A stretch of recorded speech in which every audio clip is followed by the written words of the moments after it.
morning everybody, good morning, it's JPR and welcome back to another video.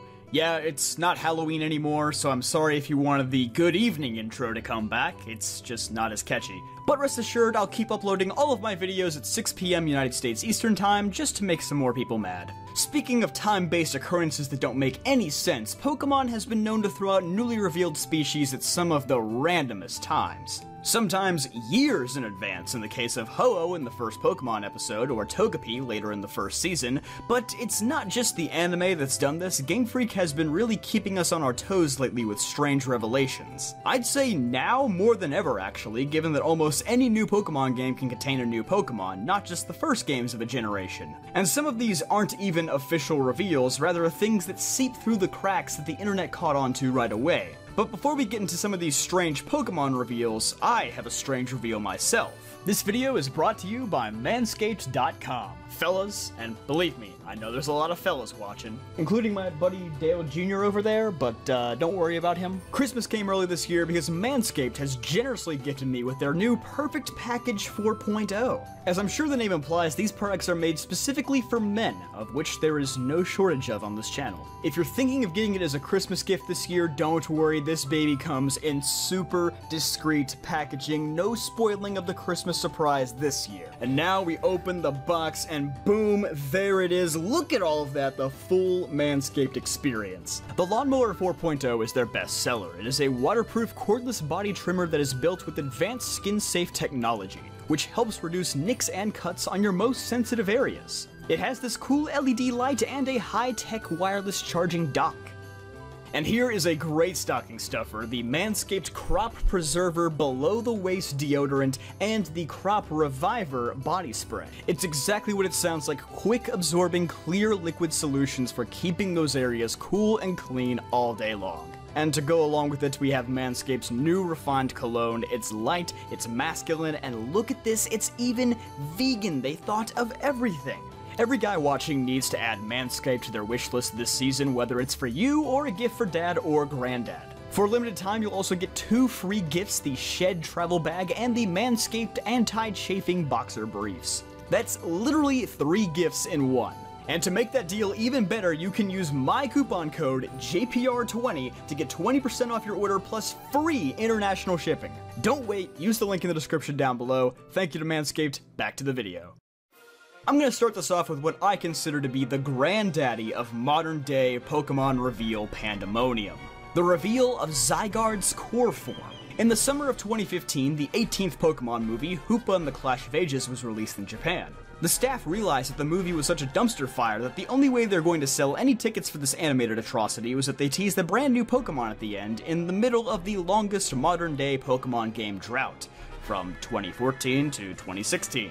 Boy, Metroid fans wish that were them. So at the very end of the film, a preview for 2016's movie was shown, along with a mysterious green blob Pokemon that popped out and bounced across the screen.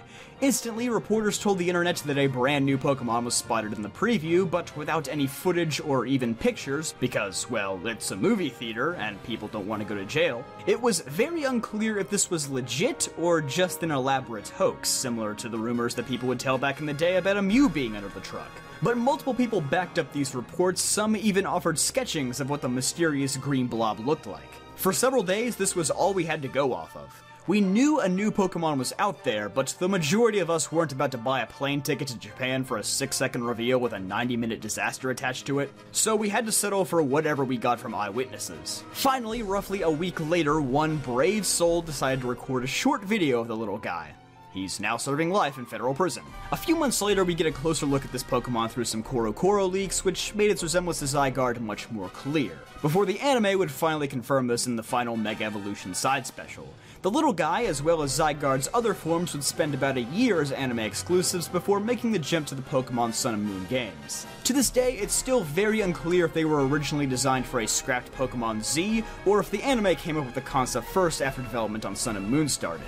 Although on a much smaller smaller scale, a similar situation happened a couple of years prior in 2013 when Genesect and the Legend Awakened premiered in Japanese theaters, along with an exclusive trailer for the Pokemon X and Y game shown prior to the film, revealing Trevenant. Similar to Zygarde, we got a few sketches of this evil tree Pokemon that people had seen, but fortunately the trailer was made available to the public on the Japanese eShop on July 31st.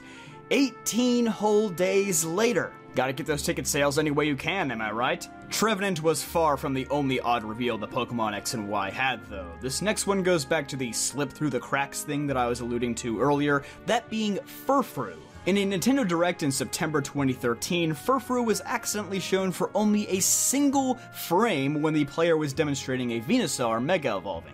And thanks to the internet, this frame spread like wildfire, and before you knew it, everyone had seen this new dog Pokemon. Another dog Pokemon, Rockruff, falls into the same category of being accidentally left in a gameplay trailer for Sun and Moon, as its overworld model can be briefly spotted on the far left side of Iki Town. This next reveal appears to be a much more intentional Easter egg though, since it occurs in the Game Freak office in Pokemon Sun and Moon. On the far right side of the office, although it's hard to make out on the small pixelated screen of the 3DS, there appears to be a poster that very closely resembles Gigantamax Toxtricity, a Pokemon that wouldn't be released until 3 years later in Sword and Shield.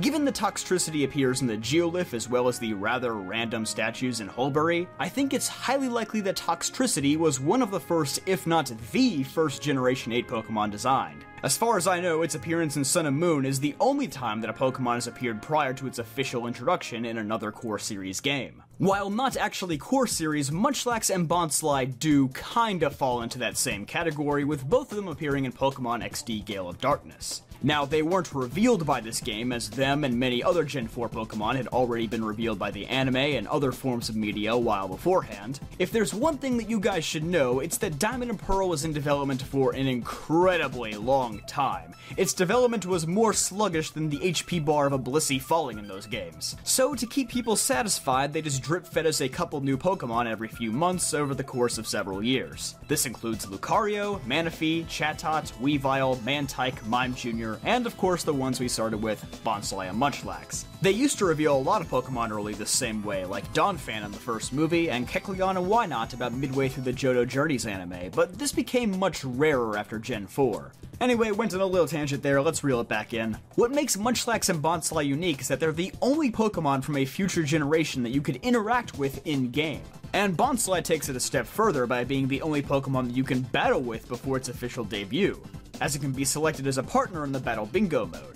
Although the only move it's coded with is Rock Slide, and even if you cheat and take it out of the bingo mode, it can't learn anything new or ever evolve into Sudowoodo, so it's still incomplete. We've talked about the games, we've talked about the anime, now let's talk about the trading card game, which also accidentally revealed a new Gen 7 Pokemon in late 2016, only a couple of weeks before Sun and Moon's launch, that being Mareanie, who is spotted on the side of a Solgaleo-themed collection. Now, to be completely fair to Nintendo and Game Freak, my favorite multi-billion-dollar megacorporations, this one was out of their control, as Amazon was actually responsible for the leaked image. Jeff Bezos, spoiling Pokemon reveals since 2016, put that on his Wikipedia page. But that's not even the most infamous Gen 7 leak. Nope, not by a long shot. Game Freak just had the worst luck imaginable with keeping this gen's secrets under wraps. As I'm sure many of you recall the highly publicized Alola Final Starter Evolution leak, revealing Decidueye, Incineroar, and Primarina in June 2016, 5 months before the games would be released.